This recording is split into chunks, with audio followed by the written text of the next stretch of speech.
This is TWiT. Anyone with a brain in their head could look at the title of an event called Windows 11 Hybrid Work and say, guys, it's not going to be any consumer That was an stuff easy in one this. for me. Yeah. What are you doing? Yeah. But admit it. You, me, everyone else was kind of hoping to be something. Anything. Maybe a throwing surface of a bone something. Because Throw me a something. bone. Yeah. And nothing. There wasn't. Well, it was. There were things. There were things. I think this. No. Don't get me wrong. I don't mean to say that there weren't. There were, in fact, excellent features announced in this event. But if you were looking for some sort of a mea culpa, sorry about that thing we did in October, we know we rushed out the door, don't worry, we're going to fix it, look how awesome it's going to be. Oh, I wasn't looking for that. No. I knew better than that. So this event, though, like the thing that they showed a handful of Windows features, right? And I'd say 99% of what they showed already exist either in the product or in insider builds. Like all these things you saw, like tabs and File Explorer. What else did they highlight? A lot of the security stuff they showed is already in the product. Like it's already there, right? And I felt like they were just saying to people, you may have not noticed all these cool things we did, and we're going to show them to you all at once and explain what you've got in the product in case you missed it. That's what it felt like. I think their positioning, which by the way might be correct, is there isn't a lot of engagement in the Windows Insider program, especially on the business side. With businesses, This stuff being present in insider builds might not have ever crossed their attention, right? They might not have even. So to them, it's still new, right? Right. And maybe they understand that. So for I don't know. The problem is they're not being upfront about what's missing. In other words, they're not saying, here's the total Windows 11 picture. They're saying sometime in the coming year, we want you to upgrade to Windows 11. Look at all these neat new features. And it's fair to say, like the Snap stuff is neat. Some of the accessibility stuff they announced is amazing. There's some good stuff in there for sure, and it sounds great. But of course, as a Windows user, you think, well, this means it's everything I already have plus this stuff, and it's like not exactly. We've taken away some things and we're adding some other things. Is the true story. Well, pretend I'm an idiot, which I am. He says winking. What did they actually? I mean, take us through what they announced. Yeah. Okay, you know why this is so confusing? Because they build this event as a roadmap for Windows 11. Right. And so what they did was they mixed things in that already exist. Some of these features they showed have been there for 2 years, right? And then they have other things they showed that don't even exist yet, and we don't know when they will. It's like as if there was a roadmap slide and the background of the slide had the dates on it, they took off the background. Exactly. So they were like, here's some features. Yeah. Right. By the way, the funniest one of all, this was there were 3 new Windows 365 features they announced. Yeah. The third of the 3, they said, this is what they said about the timing. We envision a day when Windows 365 will have this feature, which we can get to. I know. You envision a day? Yeah. What are you talking about? What are we? Is this like an aspirational video? Are you doing this for yourself? It's like, hey guys, we just announced it publicly. Someone should start working on this. Yeah, I know. That was crazy because, so Paul and I were under NDA on this stuff, and so we got to see these blog posts, and they came in really hot and really late, right? And and all over the map. You had to check every day. You did, and when the Windows 365 one came in, I'm like, so this is the coolest stuff in the whole presentation, right? Oh, There's by a far. bunch That's of really what I cool thought. features, Yep, right? by far. But how close are any of these to being real? There's absolutely no sense of is it like in the next year?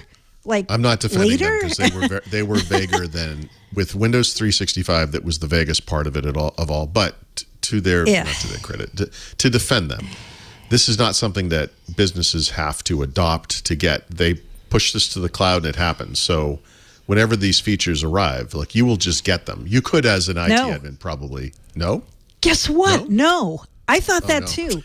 Okay. These features, the Windows 365 boot, Windows 365 app, Windows 365 switch, and Windows 365 offline, they require, they're going to be, these features have to be baked into Windows 11. Yeah. Like they're not going to just be added to. That's I thought the same thing as you. They're going to just add them to the service. That was me trying to be positive for 1 second. I know. Just drove us. You shot him right down. You're like, hey, vampire, here's the sun. No, I watched a video and I'm like, oh wait, because you know what they called these? They said we're going to show you some integrations, and I'm like, I sent back a note. I'm like, what does that mean? What does that word mean? Do you mean features of Windows 11 or do you mean features of Windows 365? And they're like, they're integrations. I'm like, okay. So I don't the even other know what that question means, then would be, I think we all know the answer to this, and I think maybe we'll all fall on different sides of this debate, but this is an artificial way to differentiate Windows 11 from Windows 10, assuming they don't bring these integrations to Windows 10. Some of the features they announced, by the way, are coming to Windows 10. Are coming to Windows 10. Yeah, they are. Yeah, yep. Interesting. But some won't, and you know, as time goes on, like when you make the claim, like Windows 11 is the most secure version of Windows yet, you know, asterisk, right? Technically, okay, that's technically true, but it's such a fine line, and it's artificial, and it's easily whatever tiny differences there are could easily be added to Windows 10. But it's their right, new version of Windows that whatever. So it is like the same thing with Windows 365. It's Microsoft's right to make those integration features only available in Windows 11 as an enticement, get businesses to upgrade. Like, I understand that, but then again, this X number of million, whatever, customers out there who are like, guys, we're using Windows 10 for the foreseeable future. Why on earth can't we have this? There's nothing particular to Windows 11 that makes those features possible. These operating systems are the same under the covers. But you know, that's the nature of the game. So I only found out about the fact that it's coming to Windows, like our features for Windows, by watching this Microsoft Mechanics video, which has a whole explanation of what these are, right? Which should have been part of the keynote, I feel like. But anyway, like one thing, like here's an example. The Windows 365 app that they showed, they just threw this into, as I mentioned, they said, oh, by the way, at some point in the future, that app is going to be pre-installed on Windows 11, but it also is going to work with Windows 10. Yeah, that's one I'm of the like, ones, oh, wait. Interesting. Okay. So, and because Mary Jo mentioned it, as part of the materials we got, there were technically 4 Windows 365 features for Windows mentioned. The 4th is what you just said, the app. We got pictures of 3 of them. The pictures are not screenshots. The pictures are concept drawings of stylistically what this feature might represent.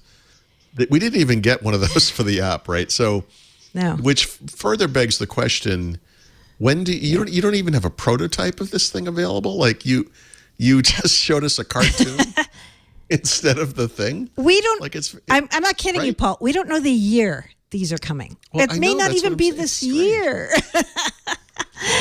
That's why I'm like, okay, you just showed us a bunch of cool stuff, but like, just, you know what you should say? You should say like, maybe we'll have a preview by the end of this year. I know they're scared to give us dates, but give us a target date. Just say, we're hoping to get you a preview of this by the end of this year, and we might or we might not. That would be really great, right? Like, that would just be kind of honest and great. I find the vagueness. Actually, I found the vagueness with Windows 11 the entire time to be unsettling. Last July, I think it was, they announced all the new features coming in Windows 11. Yep. And then 3 months later, they released a version that only had some of those features. You know, that was the first big sign, like, you know, what's going on here? And one of those features, the biggest one of all, Android apps, is still in beta, by the way. It's not even really been finalized. Right. And now they've added several new features, maybe many new features, I guess I'll call it, forgetting entirely the kind of business-oriented services that exist in endpoints or in other parts of your, Microsoft relationship that aren't specific to Windows 11. Yeah. I mean, when is any of this stuff happening? We don't. Yeah. Start menu folders, File Explorer tabs. I think probably in this new feature update for this year, passwordless single sign-on. Or before that, maybe. That exists today. And by the way, I know, right? Works in Windows 10. Yep. I don't understand how they came up. This is the list they came up with. It's strange. It's very arbitrary. I hate to say this because I said this when we were watching the video to Paul. I go, you know what the most exciting stuff is besides the Windows 365 stuff in today's presentation? It's Endpoint Manager. I'm not even kidding. Like the management stuff was super interesting. But again, vague about when some of this stuff is showing up and exactly what it is, right? Well, and who will see this? There were times that the word commercial, like as in commercial customers, meaning business, came out. Mm-hmm. They used the word enterprise occasionally, but there were features like the phishing stuff that's part of Microsoft, whatever they're calling Defender. it now, Microsoft Defender endpoint or whatever. Okay, so does that require a paid Microsoft 365 account and some kind of a management something on the back end, or is that just something that you get in Windows 11? Yeah, I don't know. I actually don't know because they didn't really say. No, the part, there were two things that I thought IT people are going to love this, right? One of them was called remote help, right? Remote help is being added and integrated into Endpoint Manager. So it's just like quick assist. This is for the people who are like, I'm right-clicking on the taskbar and it's not doing anything. Exactly. What is that? Right. So this is your help desk, right? And you're at a big company, say, and your people are calling you and they're like, I don't know how to use Windows 11. Like, how do I find blah, blah, blah? They can take control of your PC just like they can with Quick Assist, but through Endpoint Manager, right? So it sounds amazing and cool and like, oh, this is a good idea. Like, everybody's happy. This was a requested feature. But then later it comes out that, by the way, this isn't free, right?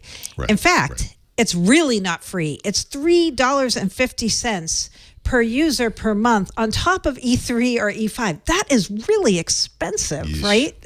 Yeah, that's crazy. I'm like, okay, so there's one feature. So a Microsoft Business Basic customer is paying $5 or $6 a month. So that's half again or more. I know, half again. Right. And then there was this thing called Windows Auto Patch, and I'm like, oh, this sounds cool. Like they're automatically going to patch your system if you want them to, like through some kind of service, right? Even vaguer about this, right? So there's a Q&A and a FAQ up there about it, and there's a video about it. And after I watched it, I'm like, so you know what I think this is? I think it's Windows Update for Business Revisited, basically, like version 2 of Windows Update for Business.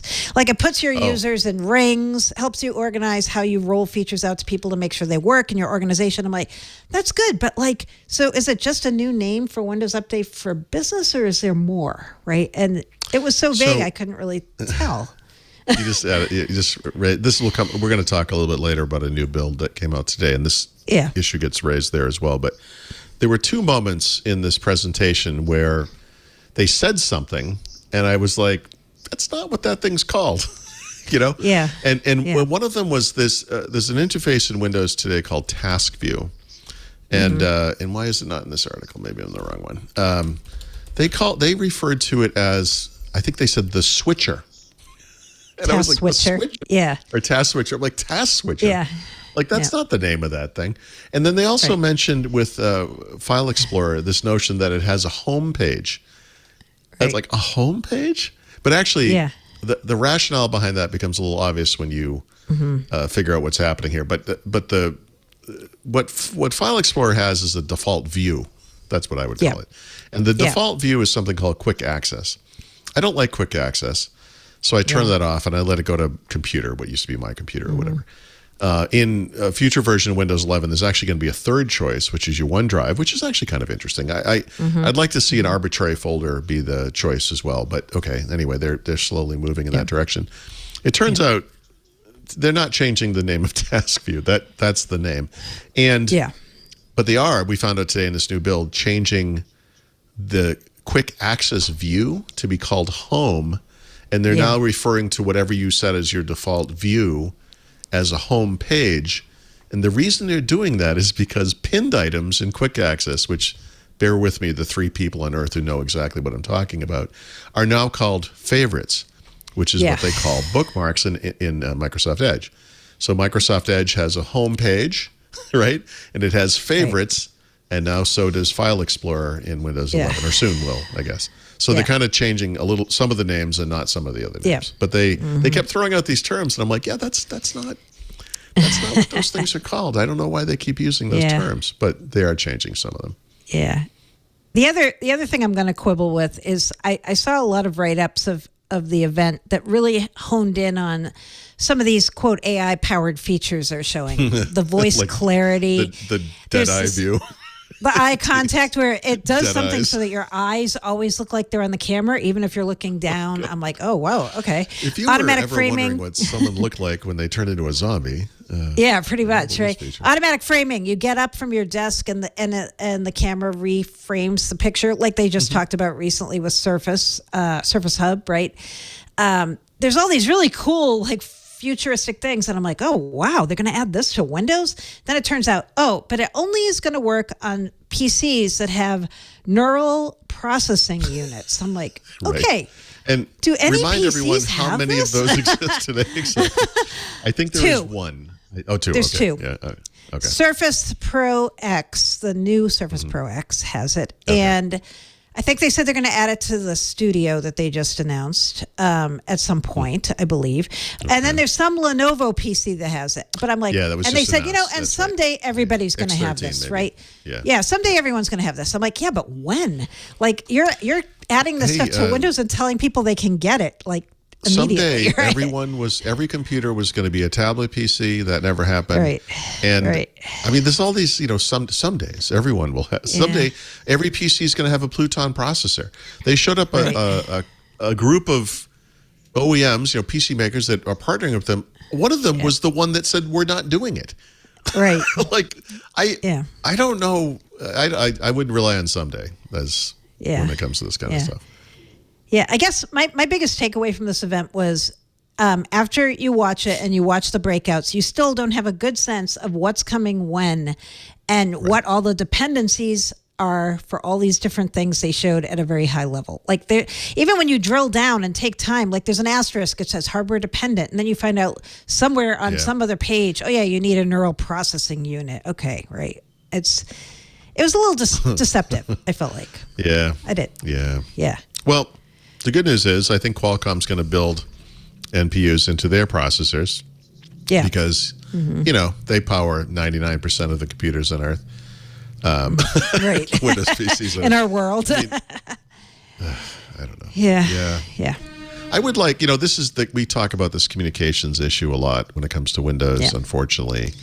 And man, it's like they really doubled down on it. This event, They did on this event. It's too bad because some of the features, like I said, the accessibility stuff is amazing. Yeah. The global, very cool. Captioning is awesome. The 3 or 4, I guess, Windows 365 features are incredible. Great stuff. Whenever that's happening. Yep. But yeah, you're going after businesses. You claim this thing is ready for business, but the features you just announced, you didn't even tell them when they could get them or what it would require to get them. Right. And I don't, this is not the kind of clarity that any human being would want, but it's certainly not the kind of clarity that business customers would require. I know. All I kept thinking was, I wonder, and this is just me guessing and wondering aloud, if they had a whole other set of announcements they were planning on, and at the last minute they're like, we're not ready to announce that yet. And that's an interesting conspiracy theory. Let's just do this because these blog posts came in so hot, and like we couldn't even get answers to questions. Like, that's very unusual, right? Like, usually if you go back at them and say, so this doesn't give me a date, like this, I don't even understand what this feature is. They'll come back and give you something. We got nothing. Like, there was nothing. I felt like, I think what do we got? Announce. we did. There were some smaller briefings ahead of the Windows 11 announcement last summer. Yeah. People asked questions, right? But of course, at that time, we didn't know they were going to be so squirrely with releasing features. Of course, when they announced the 15 or whatever features that were new to Windows 11 at the time, of course, you assume they will be included in Windows 11. And then Windows 11 comes out and they're not included. Now there are a lot of questions and people complaining. We're writing articles and everything. And so now we have the second announcement, 8-9 months later. Yeah. Hey, here's some more Windows 11 features that are coming. Of course, we're going to ask them these hard questions. Oh, this time you can't ask any questions. There's no. It's amazing. This announcement was not tied to anything. It could have happened at any time. It could have had any amount of preparation ahead of it.